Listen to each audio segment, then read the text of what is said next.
Hi പ്രിയമുള്ള സുഹൃത്തുക്കളെ, ഇപ്പോ എല്ലായിടത്തും സന്ദീപ് വാര്യർ കോൺഗ്രസിന്റെ കൈപിടിച്ചു എന്നത് തന്നെയാണ് ചർച്ച. ഒരു വ്യക്തിക്ക് ഇഷ്ടമുള്ള പാർട്ടി സ്വീകരിക്കാം, അതിനവർക്ക് സ്വാതന്ത്ര്യമുണ്ട്.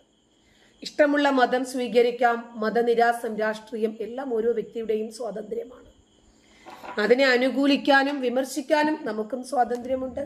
ഇത്രയും കാലവും ഒരു പാർട്ടിയുടെ അനുയായിയായി, ആ പാർട്ടിയുടെ ശബ്ദമായി ചാനലുകളിലൊക്കെ നിറഞ്ഞു നിന്ന ഒരു വ്യക്തി പെട്ടെന്ന് തന്നെ മറ്റൊരു രാഷ്ട്രീയ പാർട്ടിയിലേക്ക്, അതും ഉദ്ദേശിച്ച സ്ഥാനം കിട്ടിയില്ല എന്നതിന്റെ പേരിലാണ് പ്രചരിപ്പിക്കപ്പെടുന്നത്.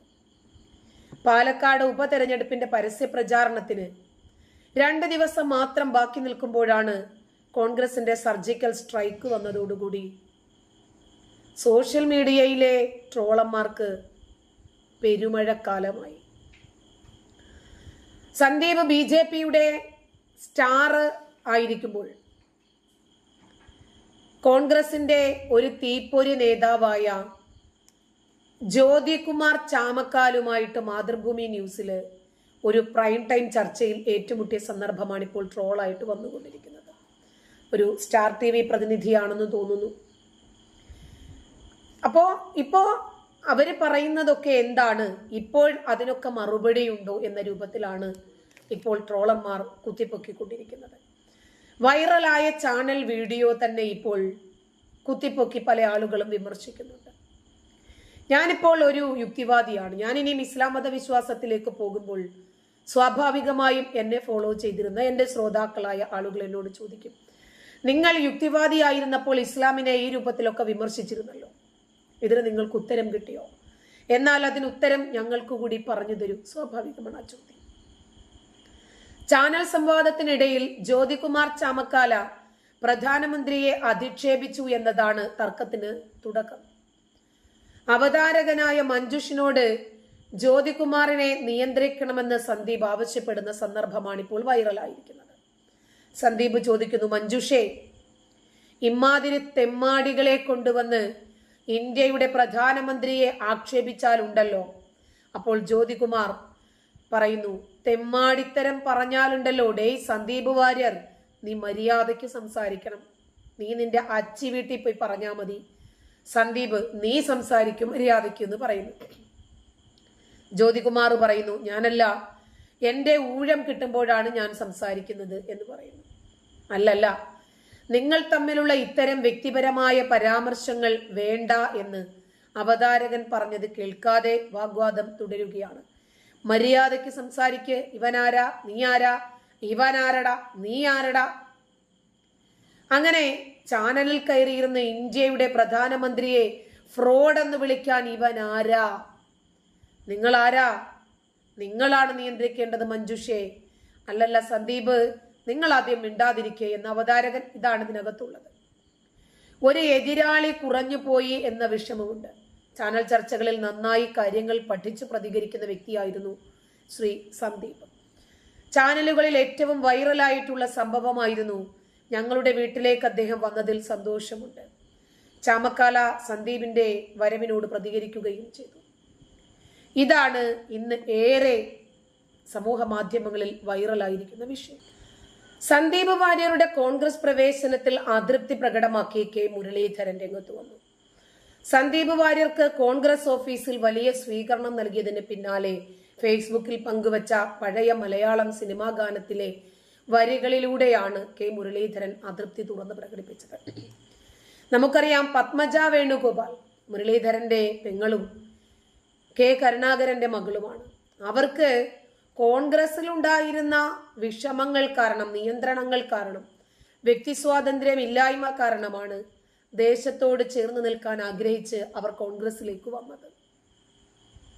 ഇപ്പോൾ BJPയിൽ വ്യക്തി സ്വാതന്ത്ര്യമില്ല, മനസ്സിനേറ്റ മുറിവുകളോടുകൂടി അല്ലാതെ ഇവിടെ തുടരാൻ കഴിയില്ല എന്ന് പറഞ്ഞിട്ടാണ് സന്ദീപ് വാര്യർ BJPയിലേക്ക് പോയത്. ഇവരുടെയൊക്കെ രാഷ്ട്രീയ താല്പര്യം എന്താണെന്നും ഇവരുടെയൊക്കെ ആശയവും ആദർശവും എന്താണെന്നും ഇവരുടെ നിലപാടുകൾ സത്യത്തിനെ ആധാരമാക്കി ഉള്ളതാണോ എന്നും നമുക്കിതിൽ നിന്ന് തന്നെ വ്യക്തമാണ്. ഞാൻ ഇവരുടെ രണ്ടുപേരുടെയും കാര്യങ്ങൾ മാത്രമല്ല പറയുന്നത്. ഇപ്പോൾ ഞാൻ യുക്തിവാദത്തിൽ നിൽക്കുന്നു, എനിക്കിതിനോട് 100% നീതി പുലർത്തണമെന്നാണ് ആഗ്രഹം. ഇസ്ലാം മത വിശ്വാസത്തിൽ നിന്ന സമയത്തും അതിനോട് ഞാൻ നീതി പുലർത്തിയിട്ടുണ്ട്. രണ്ടിനും അതിൻ്റെതായിട്ടുള്ള കാരണങ്ങളുണ്ട്. അതുകൊണ്ട് ചിലപ്പോൾ ഞാൻ അങ്ങനെ ചിന്തിക്കുന്നത് കൊണ്ടായിരിക്കും, രാഷ്ട്രീയം അറിയാത്തത് കൊണ്ടുകൂടിയായിരിക്കും ഇങ്ങനെ തോന്നുന്നതെന്ന് വിചാരിക്കാം. ഇതിന് പിന്നാലെ മാധ്യമങ്ങളോട് സംസാരിച്ചപ്പോഴും കെ മുരളീധരൻ അഭിപ്രായം പങ്കുവച്ചു.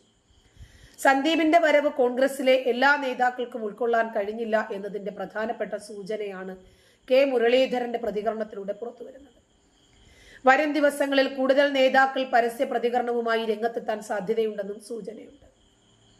അങ്ങനെ വരുമ്പോൾ ഇനി സന്ദീപ് വാര്യർ കമ്മ്യൂണിസത്തിലേക്ക് പോകും. കാരണം BJPയിൽ അദ്ദേഹത്തെ ഉൾക്കൊള്ളാൻ സാധിക്കാത്ത ആരോഗ്യവും ഉണ്ടായിരുന്നെന്നും ഇന്ന ആള് കാരണമാണ്, ഇന്ന വ്യക്തി കാരണമാണ്, ഇന്ന കാരണങ്ങൾ കൊണ്ടാണ് ഞാൻ BJP ഉപേക്ഷിക്കുന്നത് എന്നായിരുന്നു പറഞ്ഞിരുന്നത്. കോൺഗ്രസിലേക്ക് വന്നതേ ഉള്ളൂ, പ്രചരണ പരിപാടികളിൽ ഒന്നും പങ്കെടുത്തിട്ടില്ല, കോൺഗ്രസിന്റെ നാവായി ചാനലുകളിൽ പ്രത്യക്ഷപ്പെട്ടിട്ടില്ല. എന്നിട്ട് തന്നെ പ്രധാനപ്പെട്ട കോൺഗ്രസുകാരൻ തന്നെ കെ മുരളീധരൻ തന്നെ വിമർശനവും അതൃപ്തിയും പ്രകടിപ്പിച്ച് മുന്നോട്ട് വന്നിട്ടുണ്ട്. ഇനി ഇവിടെ എങ്ങനെ സന്ദീപ് വാര്യർ ഇതൊക്കെ സഹിക്കുമെന്നതൊരു ചോദ്യമാണ്. പകലുവാഴും പെരുമാളിൻ രാജ്യഭാരം വെറും 15 നാഴിക മാത്രം. ഞാൻ ഞാൻ ഞാൻ എന്ന ഭാവങ്ങളെ എന്ന വരികളാണ് അദ്ദേഹം പങ്കുവച്ചത്. 1972 പുറത്തിറങ്ങിയ ബ്രഹ്മചാരി എന്ന ചിത്രത്തിലെ ഞാൻ ഞാൻ ഞാൻ എന്ന ഭാവങ്ങളെ എന്ന് തുടങ്ങുന്ന ഗാനത്തിലെ വരികളാണിത്. ആകാശ ഗോപുരത്തിൻ മുകളിൽ ഉദിച്ചൊരാദിത്യ ബിംബമിതാ കടലിൽ മുങ്ങി എന്ന വരികളും ആ പാട്ടിലുണ്ടെങ്കിലും അത് കെ മുരളീധരൻ സൂചിപ്പിച്ചിട്ടില്ല. അതേസമയം ഫേസ്ബുക്കിലെ പോസ്റ്റിൽ കമന്റുകളുമായി കോൺഗ്രസ് അണികളും രംഗത്ത് വന്നു. ഞാൻ ഞാൻ ഞാനെന്ന ഭാവം VD സതീശനെ ഉദ്ദേശിച്ചാണോ എന്നാണ് കമന്റുകളിൽ കൂടുതൽ ആളുകളും ചോദിക്കുന്നത്. അതിന് പിന്നാലെ മാധ്യമങ്ങളെ കണ്ടപ്പോഴും നിലപാട് മറച്ചുവെക്കാൻ കെ മുരളീധരൻ തയ്യാറായില്ല. പകരം ഒരു വാര്യരെ കിട്ടിയത് നല്ല കാര്യമാണ്. 2 ആഴ്ച മുമ്പ് വന്നിരുന്നെങ്കിൽ വയനാട് പ്രിയങ്ക ഗാന്ധിക്ക് വേണ്ടിയെങ്കിലും പ്രചാരണത്തിന് പോകാമായിരുന്നു. അത്രയേറെ രാഹുൽ ഗാന്ധിയെ ഒക്കെ ശക്തമായി വിമർശിച്ചിട്ടുള്ള ആളാണ്. ഭാരത് ജോഡോ യാത്ര നടത്തിയപ്പോൾ ജോഡോ യാത്ര നടത്തേണ്ടത് കാശ്മീരിലേക്കല്ല, ആൻഡമാൻ നിക്കോബാറിലേക്കാണെന്നും അവിടെ സവർക്കറെ പാർപ്പിച്ച മുറിയിൽ പോയി നമസ്കരിച്ച് ക്ഷമാപണം നടത്തണമെന്നും പറഞ്ഞ ആളാണെന്നും കെ മുരളീധരൻ വ്യക്തമായി തന്റെ അതൃപ്തിയും തന്റെ ആദർശവും ആശയ നിലപാടും വ്യക്തമാക്കി. രാഹുൽ ഗാന്ധിയെ ചികിത്സയ്ക്കായി കോട്ടക്കലിൽ അഡ്മിറ്റ് ചെയ്തപ്പോൾ കോട്ടക്കലല്ല കുതിരവട്ടത്താണ് അഡ്മിറ്റ് ചെയ്യേണ്ടത് എന്ന് പറഞ്ഞതും കെ മുരളീധരൻ ചൂണ്ടിക്കാണിച്ചു. ഇനിയും ഈ കുതിരവട്ടത്ത് കൊണ്ടുപോകേണ്ടുന്ന രാഹുൽ ഗാന്ധിയും സന്ദീപ് വാര്യറും ഒരുമിച്ച് ഒരു വേദി പങ്കിടുന്ന കാലഘട്ടമുണ്ടായാൽ, അങ്ങനെ ഒരു ദിവസമോ അങ്ങനെ ഒരു സന്ദർഭമോ ഉണ്ടായാൽ ആർക്കായിരിക്കും ഇവരിൽ ചമ്മലുണ്ടാകുക? പറഞ്ഞത് മാറ്റിപ്പറയാനും തിരുത്താനും തയ്യാറാകുന്നത് ആരായിരിക്കും? ഞാൻ കുതിരവട്ടത്തേക്ക് തന്നെ പോകാമെന്നും എൻ്റെ കൂടെ നീയും വായോ എന്നും പറയുമോ രാഹുൽ ഗാന്ധി? അതോ എന്നാ സന്ദീപ് വാര്യരെ പോകുകയല്ലേ കുതിരവട്ടത്തേക്ക് എന്ന് പറയുമോ? ഇതൊക്കെ കെ മുരളീധരൻ ചോദിക്കുന്നുണ്ട്. 2 ആഴ്ച മുമ്പ് പ്രിയങ്കയ്ക്ക് വേണ്ടി പ്രചാരണത്തിന് ഇറങ്ങിയിരുന്നെങ്കിൽ രാഹുലിനോട് ചെയ്ത തെറ്റിന് ക്ഷമാപണമാകുമായിരുന്നു എന്നും മറ്റ് പല പാർട്ടികളും നോക്കി നടന്നില്ല. ഏതായാലും കോൺഗ്രസിലേക്ക് വന്നു, സ്വാഗതം. പക്ഷെ ഒരു കാര്യമേ ഉള്ളൂ, ഈ സ്നേഹത്തിന്റെ കടയിലെ മെമ്പർഷിപ്പ് എന്നും നിലനിൽക്കണം. തുടർന്നുള്ള എല്ലാ കാലഘട്ടത്തിലും രാഹുൽ ഗാന്ധിയുടെ നിലപാടിനൊപ്പം നിൽക്കണമെന്നും കെ മുരളീധരൻ പറഞ്ഞു. അതാണ് ഒരു നേതാവ്. കെ മുരളീധരന്റെ എല്ലാ ആശയങ്ങളോടും യോജിപ്പുണ്ട് എന്നല്ല, മറിച്ച് നമുക്ക് യോജിക്കാൻ പറ്റുന്ന വിഷയങ്ങളിൽ യോജിക്കുകയും വിയോജിപ്പിന്റെ മേഖലകളിൽ വിയോജിക്കുകയും ചെയ്യണമല്ലോ. കെ മുരളീധരൻ മാധ്യമങ്ങൾക്ക് മുമ്പിൽ വന്നപ്പോൾ ഇരട്ടമുഖ നയം സ്വീകരിക്കാൻ തയ്യാറായില്ല. ഇപ്പോൾ സന്ദീപ് വാര്യർ കോൺഗ്രസിലേക്ക് വന്നു എന്ന വാർത്തയോട് പ്രതികരിച്ചിരിക്കുകയാണ് BJP ദേശീയ നേതാവും കേരളത്തിന്റെ ചുമതലയുള്ള പ്രഭാരി പ്രകാശ് ജാവ്ദേക്കറും.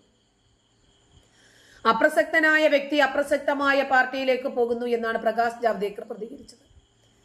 അതേസമയം സന്ദീപ് വാര്യരുടെ കോൺഗ്രസ് പ്രവേശനം അറിയിക്കുന്നതിന് വേണ്ടി KPCC വാർത്താ സമ്മേളനം ഉടൻ തന്നെ ഉണ്ടാകുമെന്ന് അറിയുന്നു. പാലക്കാട് ഉപതെരഞ്ഞെടുപ്പുമായി ബന്ധപ്പെട്ട തർക്കങ്ങൾക്ക് പിന്നാലെയാണ് സന്ദീപ് വാര്യർ BJP നേതൃത്വത്തിനെതിരെ പരസ്യമായി രംഗത്ത് വരുന്നത്. ഒരു ഫേസ്ബുക്ക് പോസ്റ്റിലൂടെ തനിക്ക് പാർട്ടിക്കുള്ളിൽ നേരിടേണ്ടി വന്ന പരിഗണനകൾ, അവഗണനകൾ, തനിക്കുണ്ടായ മുറിവുകൾക്കു മീതെ മുളക് പുരട്ടിയ സംഭവങ്ങൾ ഇതൊക്കെ അറിയിച്ചിരുന്നു. പിന്നീട് സന്ദീപ് വാര്യർ CPM-ലേക്ക് ചേക്കേറിയേക്കുമെന്നും റിപ്പോർട്ടുകൾ ഉണ്ടായിരുന്നു. സന്ദീപ് വാര്യരെ മുതിർന്ന CPM നേതാവ് AK ബാലൻ പരസ്യമായി സ്വാഗതം ചെയ്യുകയും ചെയ്തു. ഇതിന് പിന്നാലെയാണ് സന്ദീപ് അപ്രതീക്ഷിതമായി കോൺഗ്രസ് പ്രവേശനം പ്രഖ്യാപിക്കുന്നത്. നന്ദി.